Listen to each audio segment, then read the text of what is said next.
So, thank you very much for joining us here. I realise that there are a lot of distractions. I might well have chosen Thor Ragnarok rather than listening to a talk on web development in the enterprise, particularly now at the end of 2 days of, I hope, interesting material. But anyway, for those of you who've decided that they don't need to catch up on the Marvel universe, thank you for coming. My name is SPIRO. I'm the CEO of Tick42. And let me just remind myself, I want to talk about why web development in the enterprise is different. And as I say, Tick42, we'll talk about that a bit as we go on. So I like to believe that this is the most important talk in the 2 days. Why do I like to believe that? Well, one is I'm an arrogant sod. Secondly, I'm from Tick42. Some of my colleagues are here, and for them it's a very important talk because bonuses are coming up, and in their end of year review there will be an exam on what I said in this talk, and Tick42 bonuses are quite large, so it's certainly the most interesting talk for them. And why do I think it's, besides all those jokes, I genuinely think it's only a different talk, because a lot of the material that you've covered here is about how. It's products that, and technologies and techniques that talked about how you deliver, how you do what you do better. And really, I'm not going to talk about that. Well, actually I am, because we've got a product, we're going to try and sell it. If you hear me mention Glue42 more than 20 times, then feel free to complain. But it's primarily not about our product, which is called Glue42. And it's primarily about thinking, when you're working in the enterprise, and we'll talk about that in a minute, what are you doing, why are you doing it, should you change how you do it? So really nothing particularly about how to do it, although you could use Glue42 to do bits of it, but it's not a product pitch, so I'll stop this now. So really, what am I going to cover? I'm going to cover enterprise web development and what's different about it. And then I've got 3 core messages. I want to talk about imagination and architecture.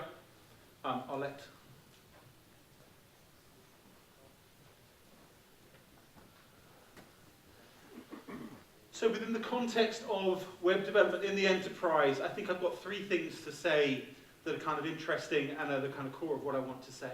I want to talk about architecture and imagination, which may seem a bit fluffy, but really it's a technical thing. I want to talk about users and how you see them, and you see them differently in the enterprise.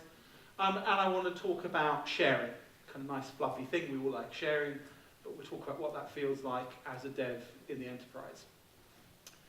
So, as I said, I'm the CEO of Tick42. Don't know how many of you have heard of Tick42. We're a Bulgarian software company.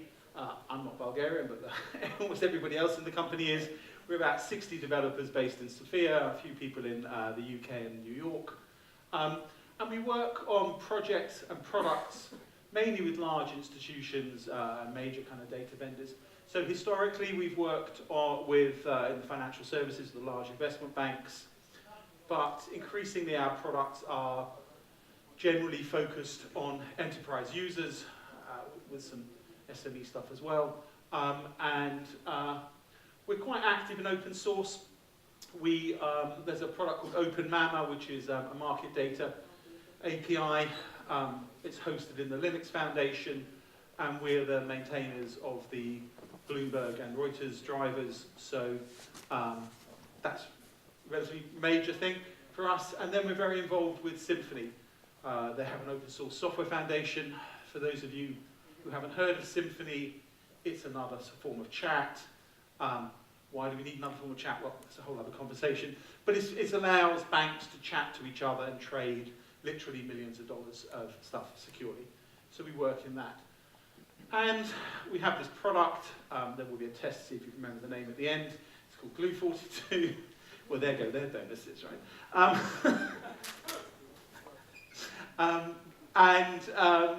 It's a desktop interop product, and so we'll be talking about what that means. It's not the only one, it's a general technique, and I'm going to talk a bit about the history of interop, particularly on the desktop, and what we can learn from that. So, just Glue42 is a real product. It's running on about 15,000 desktops in a major US financial institution, and we're going to be launching it to everybody who's interested in January. So one more thing, and it's not going to be like, apparently this is what Steve Jobs used to say before he launched the iPhone or the iPad, and this is nothing quite so dramatic. But I do think there's a message here for all of us, because what I want to talk about is humility. I'm not a very humble person. I have to work at being humble. I have so much to be humble about. But the two bits of humility I want to talk about is humility on my part. So very easy for me to stand up here and pontificate about how you should be doing your development. And here you go, I've got the answer. There is only one answer, and we know it, and there are no problems. Obviously, that's bollocks. You know, we try and deliver as I'm going to be talking about it, but actually, we have problems. Sometimes what we do doesn't work out. And so one bit of humility is for me to not be too evangelizing about how wonderful my vision is and how wonderful our products are. But also, I'm going to get into history at the end. And so, a bit of humility on your part as well. I mean, Java, web development, JavaScript, which is, I guess, where presumably everyone here is focused. It's kind of shiny, it's all new, and yeah, there's a history. Software development's been around for at least 50 years, or maybe 150 if you count Ada Lovelace. And can we learn from the past? I mean, two quotes I really like. Those who do not remember the past are condemned to repeat it. And the past is never dead, so it's actually not even past. I mean, we'll talk about this, but a lot of the code that I'm going to be talking about from when I was getting started is still running. And so it's worth taking a moment as we look at how to move forward in web development in the enterprise to say what's there, what went right, what went wrong. So a bit of humility on both sides, always a good idea. Who is this talk for? Well, it's about web development, and web development used to be easy to understand what web development meant. It was stuff running in a browser, typically a bit of HTML5 and some styling. Then came JavaScript. JavaScript got better and better. And so, you know, we end up with a fairly clear picture of what web development is. It's Google and Facebook. It's billions of users running on any device. And, but inside the enterprise, that's different. And I'll talk about ways in which it's different in the next slide. But I'm really talking about JavaScript, a bit of HTML5. Do I count JavaScript running in Node on the back end? Probably. Our products certainly work in that environment. And because as developers, you're often wedded to the languages you prefer, then I guess you could say web development is JavaScript now, even if you never touch a front end. Not sure about that, but again, that would be an interesting thing to talk about, the history of things. So, but one important way in which enterprise development is different is the scope of the users. You might be delivering a system if you're developing in the enterprise for 10 users. You might go to 10,000, but it's never going to be a billion like Facebook. And your in-house systems, maybe your order and account management, show what's going on, status of some tickets. And it might also be third-party apps, Salesforce and Dynamics as CRM systems there. Although they are public-facing web, cloud-hosted apps, they're primarily targeted at the enterprise. And you've also got stuff running on the desktop, Office, Outlook, Excel, PowerPoint. Many of your users, if you're working in that environment, might be using those, and it's an important thing to bear in mind.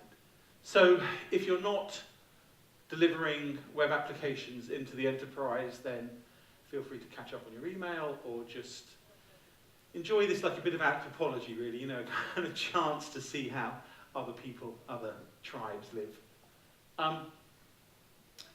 So what's different about enterprise web development?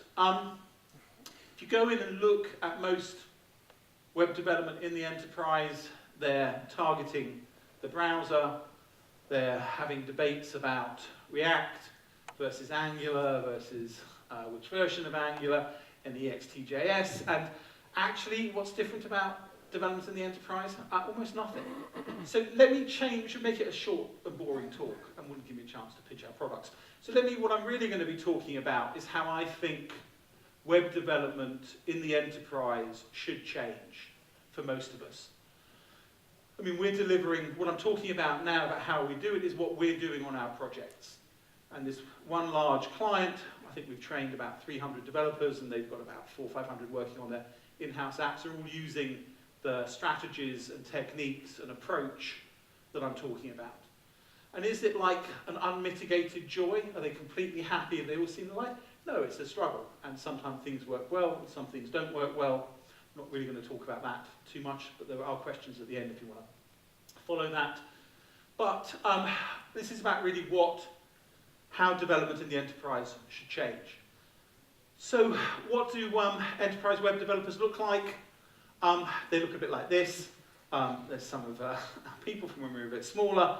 And clearly, they are not enterprise people. We would have a great deal of difficulty getting, certainly if they turned up en masse at our clients, then they'd have trouble getting through security, right? So virtually, they've all got terminals in the thing. And one guy went to New York and he went to stand outside JP Morgan, who's our largest client, and that was great. You could take a picture, but you might have struggled to get through the door. So at one level, enterprise web developers are no different to anybody else. They're quite different, but they don't have to be. Or in fact, they're quite different. But it's not different people, and often it's not different. We're using the same frameworks. But there are very important differences that we want to talk about. And really, the differences are focused on these three topics: architecture and imagination, users, and sharing. So let me just kind of highlight a few key points about why web development in the enterprise can be different. So when you're delivering your web application to your billion users, for those of you lucky enough to have that kind of visibility, or even your millions of users, they're running on multiple devices, and they don't trust you. And so they run in a browser sandbox, because the web is a very dangerous place. And so there's a very limited what you can do. You work within your window, and that's pretty much all you can do. You go back to your server, do what you like, but in terms of interacting with the user, you're running in a browser on your application, and that's pretty much all you can do. And in the enterprise, that's not true. To deploy software in the enterprise takes a huge amount of time, because it needs to be signed off by all these people, go through test suites, it's scanned by various tools to look for intentional malware, and also side effects of using old libraries.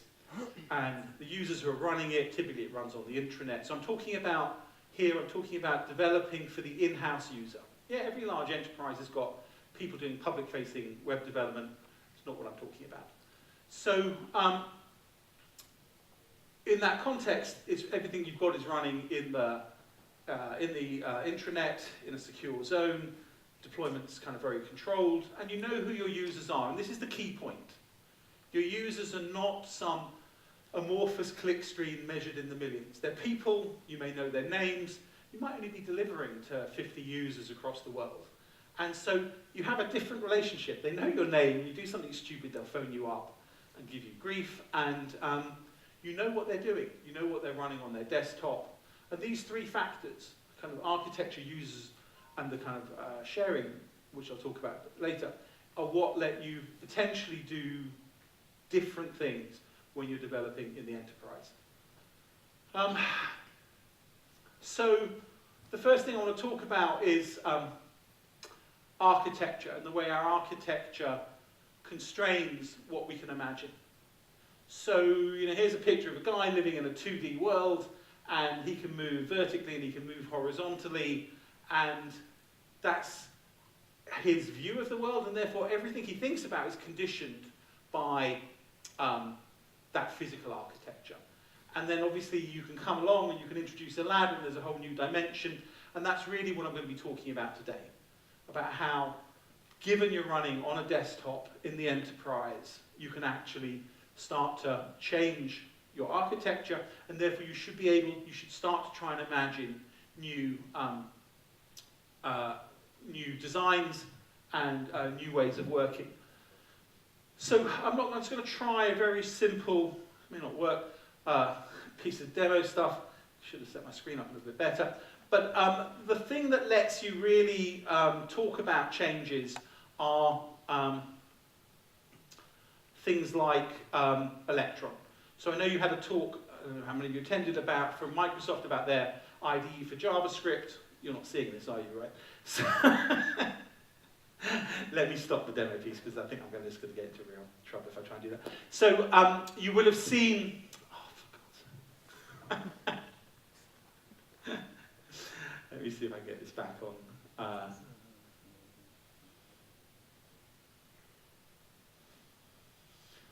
So when you went to see, when Microsoft was showing their Visual Studio JavaScript IDE, they were running an Electron. So I'm not sure whether they made that point explicitly, but what they were showing you was a web application running in a desktop container. And when you're running on a desktop container, suddenly there's a whole load of things that you can do that you could never do if you're just running in a browser. So the first step I'm talking about how development can be different, is potentially come out of the browser. It's not like you have to come out of the browser to do the things I'm going to talk about, but it is an option available to you because you have a set of users, they're typically running a standardized and controlled desktop, and so you can get another browser out there, and Electron is the desktop container of choice. And so once you do that, you get this ladder that lets you start talking about lots of other things that you can do. So with this new architecture, you need to be able to start to look at users in a different way. So if you go and talk to a dev team in an enterprise, and pretty much the same in the consumer web, and you go, what do you do? They'll tell you about it, and they'll go, yeah, I deliver my app to my user, and it lets them do this thing, look at my data, do some action. But if you start talking to them, and for any length of time, the phrases you will hear more and more are my user and my app. And that view of what their job is completely conditioned by this architecture. They're web developers, they're running in a browser, so in terms of their UI, in terms of their front end, the only thing they can do by design is talk to their server or talk to other federated servers. They're absolutely in flatland. And what you can start to do with products like Glue42 is give them this other dimension where they can say, what else is running on the desktop? How should I be able to work on it? Because the reality, everywhere, but the reality, particularly in the enterprise, is that your user is a person, and they're trying to do a job. And actually, most of the time, they're not even using your application. They're using Outlook, they're using Excel, they're using Bloomberg or Salesforce. And so the thing that you can start to do, if you've freed your imagination by changing your architecture, then you can start to try and talk about what are they doing, where have they come from, where are they going to. So I'm going to try doing one more bit of a demo and just see. It's literally 2 minutes. And if it fails, I'll stop this and just soldier on.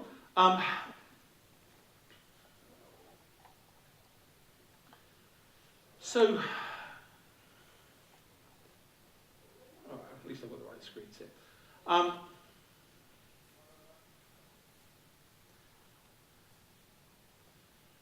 So here we've got a web application, and I've got a list of clients, and I can type my client name in here and find Vernon, and I can click here and I can go and show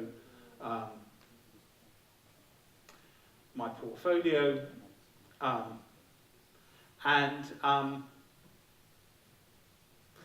can, that's the second part of the demo. So typically this idea that I'm searching for a client, people are perfectly happy with that. Here's my application, my user comes to my application and decides to search for a client. And there's no real thought about, well, why did your user decide to come and search for a client? what's brought them to that point? And you'll go, if you've got the Flatland browser thing, you go, don't know, don't care, there's nothing I can do about it. In fact, your user may well have started his journey because of a phone call or because he got an email from Vernon. What he wants to do is to just go show portfolio from Outlook and show the user's portfolio directly. And that's what we mean. So this idea that I can actually start to consider outside my application. The same thing, by the way, works in a browser, right? So I've also got the browser. I can also show the portfolio in a browser if I'm not running a desktop container. So this idea that I can start to think of my users in a different way, we call UX integration. And what it says is that typically any web developers, no, it's not true. Crap web developers think about functionality and data. Yeah, good web developers think about the user experience. And that's a great thing. My user is in my app. What color should I use? This shade of blue, that shade of blue, this button, that button, a slider. And they think about that a lot, and that's a great thing. If you change your imagination, if you have the ability to work between applications, then you should spend even more time thinking about where's my user coming from, where's he going to go, he sees an instrument, does he want to buy or sell it? And so we call this UX integration because we're looking at the UX across multiple applications. And there are various ways to do this, including coming to TIC 42 to buy our Blue 42 product. I think that's about 13th mention, so I've got another 7 to go. And so this is a key, embracing this kind of technology. A lot of enterprises have got in-house libraries that let them do something similar, is a key part of the ways in which you can, and we believe should, be changing your development patterns within the enterprise. And as you saw, it's not about web to web, it's also about running any of the other desktop applications or a third-party cloud application. And because this interop is occurring on the desktop, there's no requirement here for federated servers having logins from your server to Salesforce's server or anything like that. You can just see what the user is running at this time and work with it. And so once you've had this idea of changing your architecture, then you can start to consider your users differently. You can start to think, what are they doing? What's their name? What else are they doing? Where they come from? Where are they going? In a work-related context. So the final thing I want to talk about for my 3 messages is sharing. So sharing is good. Those of you with kids will know that it's a very important lesson once they learn to talk, teach them to share nicely. So sharing is all warm and fuzzy and we all like sharing, except when we come to work. So sharing, and we're talking here about sharing code. So code reuse has been spoken about for 30, 40 years. All of you, your managers love you, they just think you're quite expensive. And they'd quite like to see your productivity improve. And one way to do that is to try and not keep doing the same thing. We've worked in a large client and we've written client search about 4 or 5 times. Now things have got better. We share the back-end services through REST services, well-designed REST services, microservices, whatever. But actually we've written client search UIs about 3 or 4 times. And wouldn't it be a great idea if we could share our client search? And that sounds like a great idea. Who would be against sharing? It's good enough for our kids, we should be doing it. And then someone tells you not to write your client search, but to use client search from project document view or something. And you go, actually they're a bit crap at document view. And then you go, oh, and they're using Angular, we're using React, or they're using a different version of Angular. So maybe your company has been so focused on code reuse that they've forced everybody to use the same framework. It doesn't happen in big companies because they're too big and there's legacy. So you start using this piece and it has a couple of bugs and you get pissed off with it. So you don't like sharing. Maybe they don't deliver the version that you expect them to do. Maybe they change it in the middle. So in the end, you learn your lesson which is don't take dependencies on other dev teams and you stop sharing code. And no one can argue with you in the micro case of your project, right? Your project was delayed because of somebody else's thing.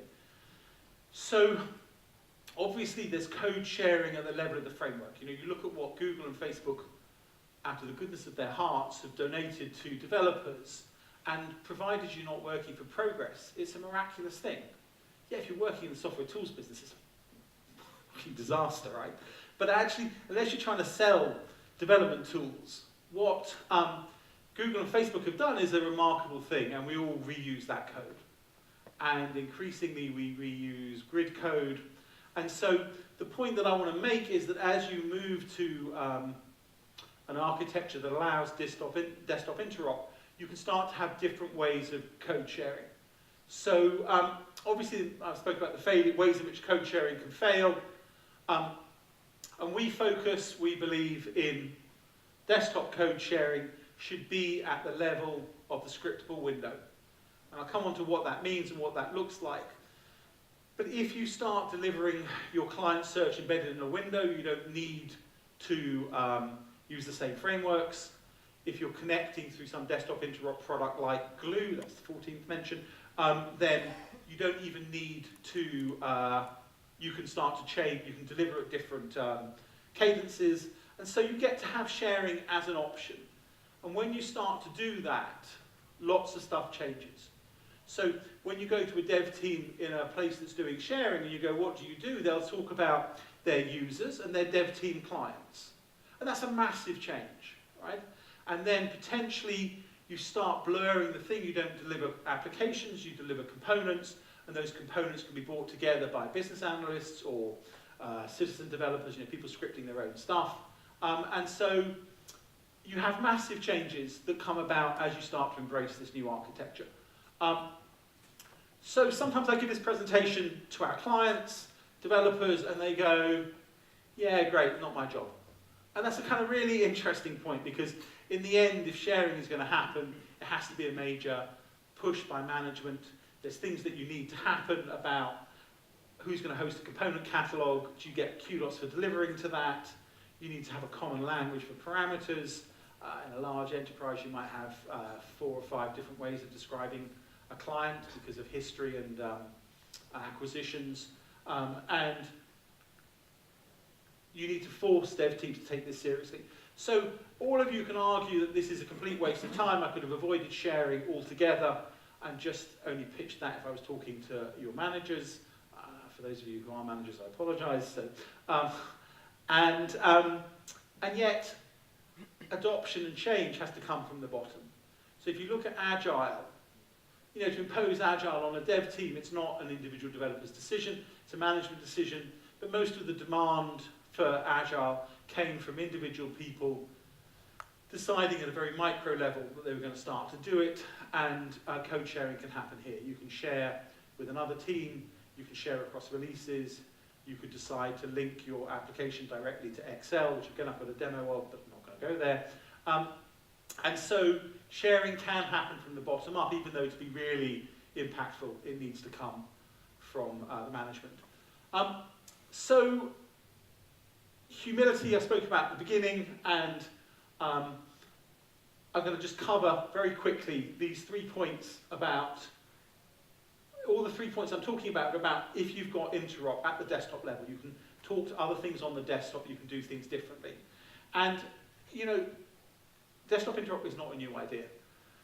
And so I'm going to spend 5 minutes just talking about a previous interaction of this. Might be of interest to some of you, because we think that, I think that reviewing this history and why it succeeded and where it failed could be useful for those of you who want to join us on the journey of looking at changing the way that you deliver on the enterprise. So I'm going to look at the history of aviation, flying, and you know, you start with a vision. Somebody believes that man can fly, and you know, science fiction, I read a lot of science fiction, starts with a similar idea of pervasive computing. You know, Asimov's I, Robot, lots of things, but this was the idea that robots, computing, would be integrated with everybody, and that integration would look like humanoid robots. In fact, obviously, that's not what happened. Our pervasive computing looks like a phone, but the vision was great. And then you start a journey, and you have people take the first, they go on the right path, they take the first steps, and in desktop interop, about 40 years ago, there was a company called Sun, and they really started this idea. Their logo, the network is the computer, was completely visionary for the time. A lot of stuff was basically mainframes and minis, so the computer was something in an air-conditioned room. But they kept banging on about this idea that computing is in the network, is in the interconnection stuff. And so, in the end, a network file system, remote procedure calls, or what they delivered for interop, didn't really, I mean, everybody's aware of them and we use them a bit, but they weren't really that impactful on how we wrote software. And so you start getting something that works. Here we've got a plane, could go coast to coast. And we start getting interop that can work. So Microsoft launched something about 40 years ago called OLE, Object Linking and Embedding, maybe it was 30 years ago. And I'll talk about that in a minute, but this is this idea that at the desktop, I can talk between the various components in Microsoft's world, because that's how Microsoft viewed the world. Everyone was running Microsoft applications, but it was an open API, right? So it was a big deal. And at similar sorts of times, you have failures, right? So everyone knows failure is healthy. It's all about failing well and all that kind of stuff. I mean, failure is great, unless you happen to be the poor soul on the plane that crashes. In which case, failure doesn't feel quite so positive. And a nice example of failure in the interop space was OpenDocs. IBM and Apple. Apple used to fail regularly, even when Steve Jobs was around, and they had a product called OpenDoc. I don't know anyone who ever used it. It was doing a similar sort of thing to OLE, so massive failure. But talking of this idea about humility, OLE was incredibly ambitious, right? So what they're trying to do here is they're trying to talk, oh, that's a shame. What they're trying to do here, I should work out this thing. What they're trying to do here is I've got a spreadsheet, and I've got a Word document, that's what Word used to look like in those days, and I can embed my spreadsheet in my Word document, and when I update my spreadsheet, I can, the spreadsheet in the document updates unless it's not online. And to deliver that vision, they had to do so much work. Only a company as rich as Microsoft was then could do that. They created a new file system, they created new operating system primitives, so massively ambitious. And a massive failure, right? I don't think I ever saw it working. The demos were fantastic. Demos were really, really great. And you went away and tried to use it, and you couldn't buy the machine you needed to make it work. And so, massive failure, but from that failure, they failed well. Because from those ashes came really what was the dominant design for desktop or interop. So in aviation, we had the 747.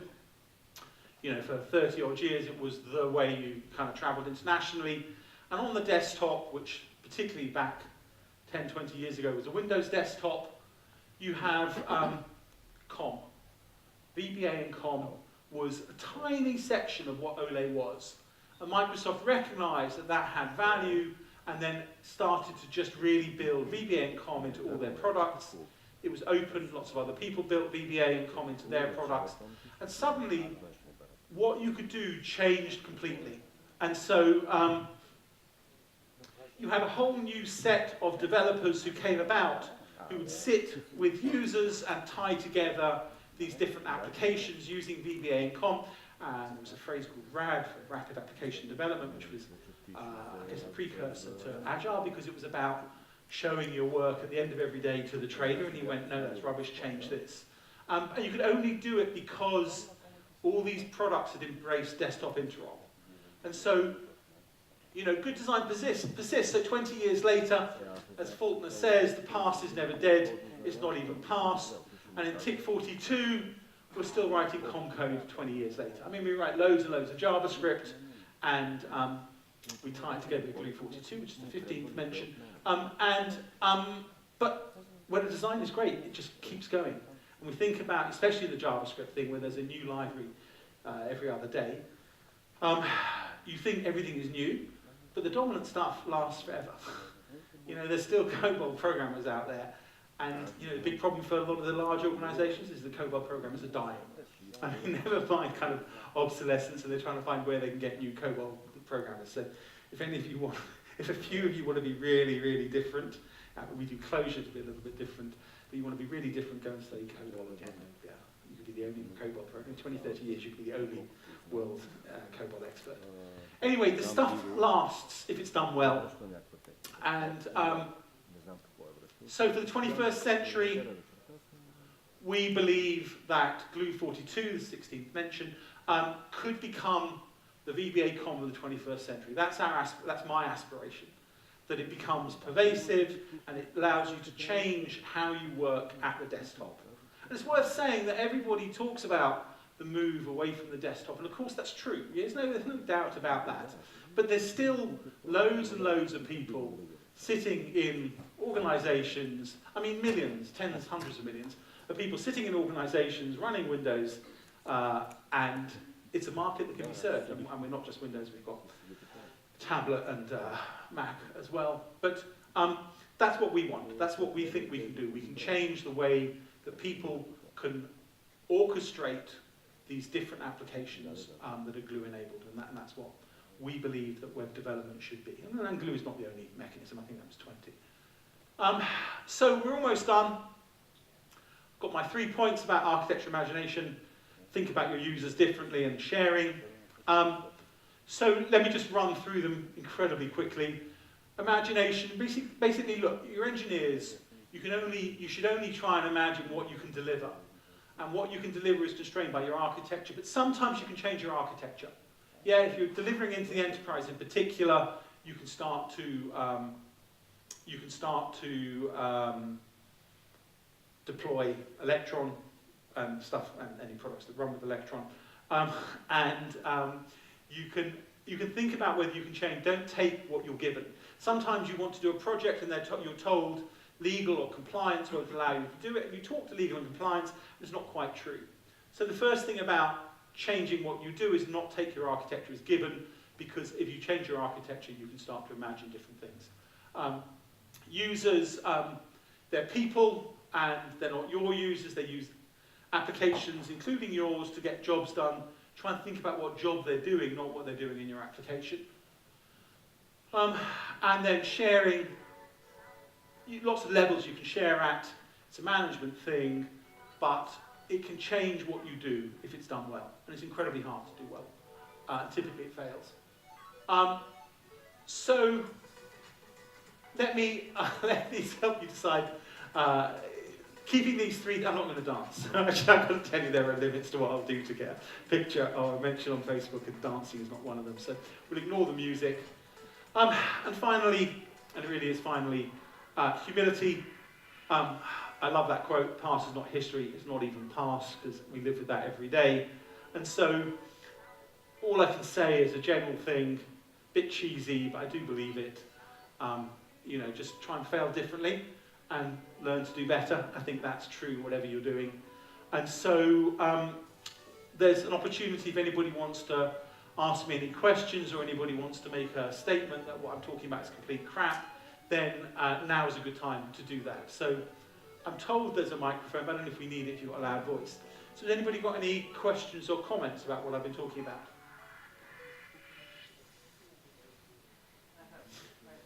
You need to shout. Oh no, here's the microphone. Hello? You have to shout right now. Is it working? Yeah, okay. Thanks, great talk.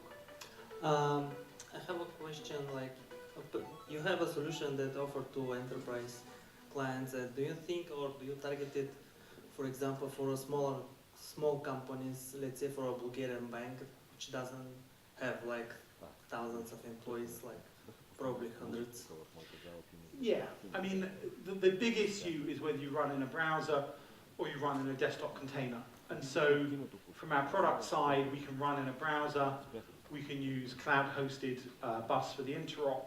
So you can work with just one or two users, and certainly we've got one client who's a cloud-hosted thing, and he uses Glue, or they use Glue to interop with Salesforce, so that they're in Salesforce and they can look up the intelligence on the individual people and companies, and that appears in another browser window.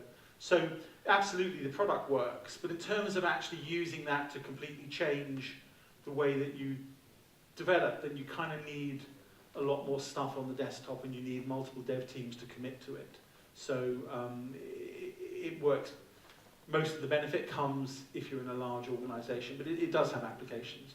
And for those of you who know what Zapier is, we're releasing a glue desktop XL for Zapier. So those people, if you know what Zapier is, then that's what we're doing. And if you don't, I'm not going to bother explaining to you. Anybody got anything else? Do you want to? All right, then, Lab. This seems like a complex setup. It's like installable. You get like. Okay, so this seems like a complex setup. Is it just a package that you can install, or is it more involved than that? No, it's a simple package to install. There's a simple installer, and you don't even have to use the installer. So if you're using browser to browser, there's nothing to install. It's just JavaScript going to a cloud server.